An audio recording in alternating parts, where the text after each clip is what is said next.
வணக்கம். இன்றைக்கி village taste ஃபுட்டில் சூப்பரான காரசாரமான நண்டு கிரேவி தான் பார்க்க போகிறோம். இது வந்து சாப்பாடுக்கு ரொம்பவே சூப்பராக இருக்கும்.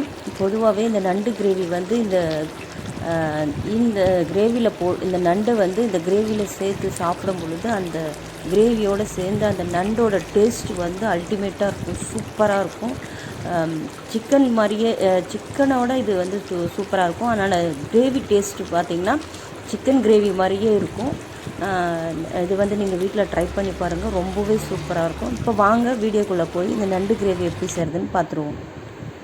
பாருங்கள், நண்டு கிரேவி செய்கிறதுக்கு நான் 5 நண்டு வாங்கி நல்லா வாஷ் பண்ணி கழுவி வச்சுருக்கேன்.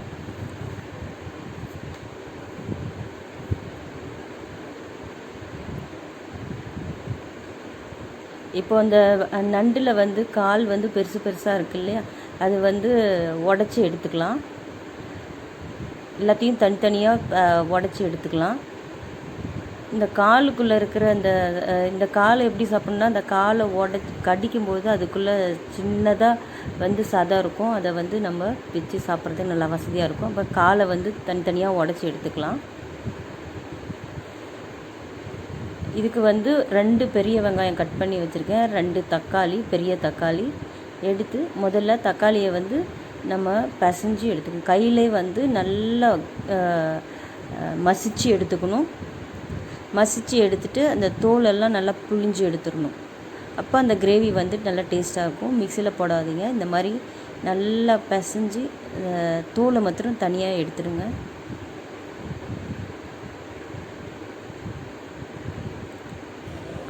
எடுத்துட்டு அடுத்தது எண்ணெய் காய வச்சுக்கோங்க.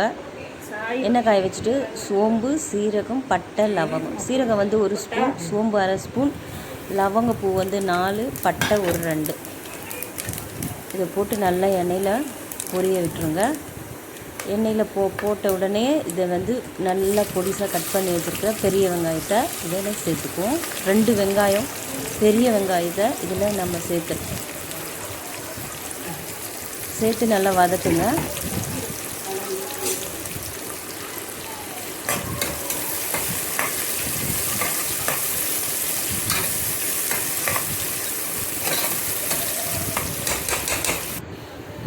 அதுக்கப்புறம் இந்த பெரிய வெங்காயம் லைட்டாக வதங்கின பிறகு ஒரு கொத்து கருவேப்பிலை போட்டுக்கோங்க.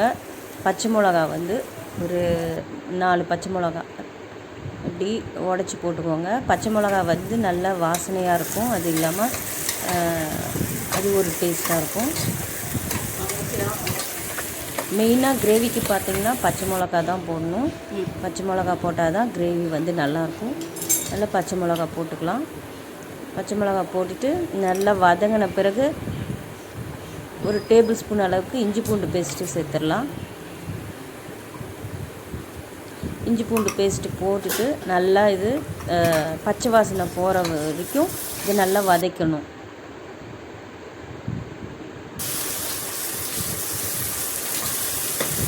நல்லா வதக்கி விடுங்க. 3 அல்லது 4 நிமிஷம் அதை நல்லா வதக்கணும். பச்சை வாசனை போன பிறகு இந்த தக்காளி எடுத்து போட்டு அந்த தக்காளியும் அதிலே போட்டு நல்லா வதக்கணும். தக்காளி வந்து நல்லா எண்ணெய் பிரிஞ்சு வர்ற அளவுக்கு தக்காளியை நல்லா வதக்கணும். இப்போது மசிச்சு வச்சுருக்குது இந்த தக்காளி இதில் கொத்திக்கலாம். நான் வந்து இந்த 2 தக்காளியை நல்லா பிசைஞ்சு மசிய வச்சு அந்த தோலெல்லாம் எடுத்துகிட்டு இதில் சேர்த்திருக்கேன். பாருங்கள், தக்காளி நல்லா வதங்கி எண்ணெயெல்லாம் மேலே வந்திருக்கு. இப்போது இந்த ஸ்டேஜில் வந்து நம்ம தூள் ஆட் பண்ணிக்கலாம். மிளகாத்தூள் வந்து 1 ஸ்பூன் அளவுக்கு சேர்த்துக்கோங்க. மஞ்சள் தூள் வந்து 1/2 டீஸ்பூன் அளவுக்கு சேர்த்துக்கோங்க. அடுத்தது பார்த்திங்கன்னா தனியா பவுடர், தனியாத்தூள் வந்து 1 டேபிள் ஸ்பூன் அளவுக்கு சேர்த்துக்கோங்க. கரம் மசாலா வந்து 1 ஸ்பூன் அளவுக்கு சேர்த்துக்கோங்க. இப்போல்லாம் இதை சேர்த்துட்டு இதையும் வந்து இந்த மசாலா கூடையே நல்லா கிளறி விடணும். நல்லா வதங்கணும். வதங்கிட்டு அந்த பவுடரோடைய பச்சை வாசனைலாம் போகிற வரைக்கும் நம்ம வதக்கணும். வதக்கிட்ட பிறகு இதில் வந்து நண்டை நம்ம வந்து சேர்த்துடலாம்.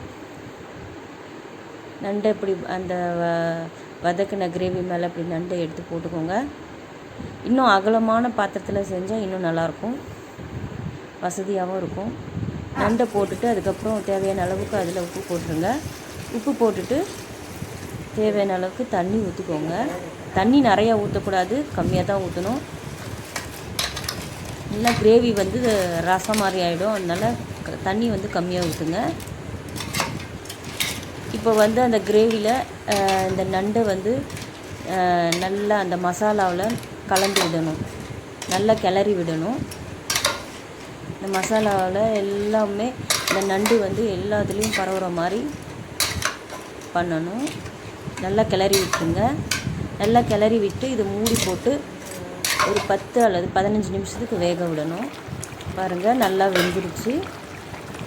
அது நண்டு வேகிறது வந்து இந்த ரெட் கலர் வரும், அப்போ வந்து நண்டு வெந்துருச்சுன்னு அர்த்தம். இப்போ நண்டு வெந்த பிறகு ஒரு ஸ்பூன் அளவுக்கு பெப்பர் எடுத்து தூவிடுங்க. அதுக்கப்புறம் கொத்தமல்லி இலை ஒரு கைப்பிடி அளவு எடுத்து போட்டுருங்க. அதையும் லாஸ்ட்டில் இது எல்லாத்துலேயும் பரவுற மாதிரி நல்லா கிளறி விடுங்க.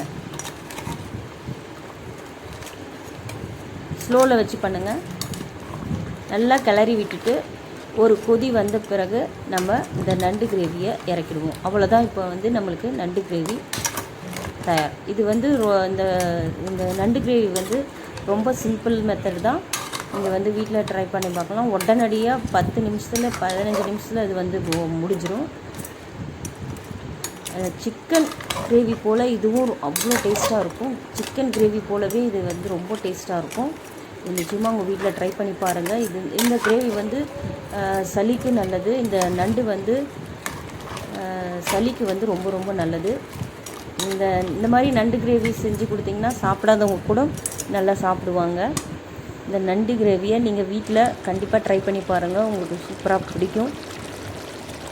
பாருங்கள், கலர்ஃபுல்லான அட்டகாசமான காரசாரமான நண்டு கிரேவி வந்து உங்களுக்கு இன்றைக்கி செஞ்சு காமிச்சிருக்கேன். உங்களுக்கு இந்த வீடியோ பிடிச்சிருந்தால் லைக் பண்ணுங்கள், ஷேர் பண்ணுங்கள், எங்கள் சேனலுக்கு சப்ஸ்கிரைப் பண்ணுங்கள். இந்த நண்டு கிரேவி செஞ்சு பார்த்துட்டு நல்லா இருந்துச்சா இது உங்கள் கமெண்ட்டை எங்களுக்கு கமெண்ட் பாக்ஸில் போடுங்க. மீண்டும் அடுத்த வீடியோவில் உங்களை சந்திக்கிறேன். நன்றி, வணக்கம்.